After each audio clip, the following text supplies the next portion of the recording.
Hello, I'm Clarissa Waldron. And I'm Charlotte Darrell. And you're watching the Study Travel News broadcast on the 27th of April 2017. The headlines today. Bumper year for English New Zealand. Australia seeks to assure agents and students after the 457 visa is removed. Click IH to open in Malaga. Language School Association English New Zealand has revealed that its member schools welcomed 20% more students in 2016 compared with the previous year. Ewan Mackenzie Bowie, Chair of English New Zealand, said that student numbers, student weeks and revenue for the segment all increased by between 19 and 22% in 2016, building on an approximate 12% rise in the previous year. Top source country Japan was a significant driver in the 2016 growth, with a 30% increase in student numbers. The top 5 was completed by Brazil, China, Korea and Switzerland. Ewan said the most significant factor in the rise of student numbers over the last 3 years has been the introduction of part-time work rights for English language students, while school and national marketing initiatives had shown excellent results, he said. Ewan added that 20% growth was a stellar performance, and he congratulated agent partners worldwide and supporting government bodies. Australia's education sector is seeking to assure agents and potential students that the recent removal of the temporary work 457 visa does not impact on international students.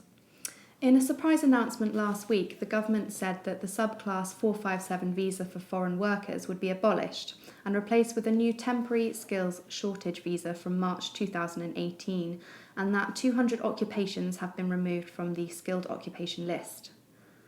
Phil Honeywood, CEO of the International Education Association of Australia, said the changes would not directly affect international students, but encouraged educators to assure their agent networks of that fact to combat any negative perceptions of the changes. Rod Cam, CEO of the Australian Council for Private Education and Training, warned that it would impact on Australia's attractiveness as students were sophisticated and many contemplated future employment in considering study destinations. Spanish language provider Click International House, IH, has announced it will open a new school in Malaga next month, its third location. Click IH Malaga, due to welcome students from June 5th, will commence with Spanish language programs, Spanish teacher training and the CELTA English teacher training course. Bernard Roters, director of Click IH, said it would be a boutique school with 8 classrooms, a large common area for students and a beautiful student residence hall just 3 minutes walk away. The Click IH school in Cadiz will recently relocated to a larger building with 13 classrooms and a 250-metre squared terrace overlooking the city.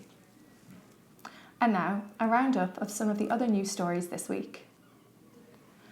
Norway has expanded its state educational loan system for overseas study for the 2017-18 academic year, with non-English courses incorporated into the scheme, while loans for language study abroad can now be converted into a grant or a scholarship before commencing a degree programme.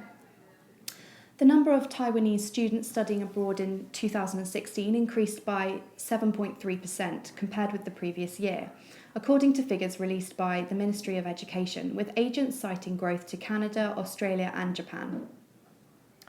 The number of EU postgraduate entrants in England increased by 7% in the 2016-17 academic year, following the introduction of a loan scheme for master's programmes. Figures that come as the government confirmed tuition fee parity and loan access for EU students commencing in 2018, regardless of Brexit negotiations. The University of Exeter in the UK has signed a new 10-year partnership with online higher education specialist KeyPath Education to offer a range of online master's degrees to international and domestic students. And that's it from us today. Please do head on over to studytravel.network for more information on these and other study travel news stories. Thank you, and we'll see you next week. Bye. Goodbye.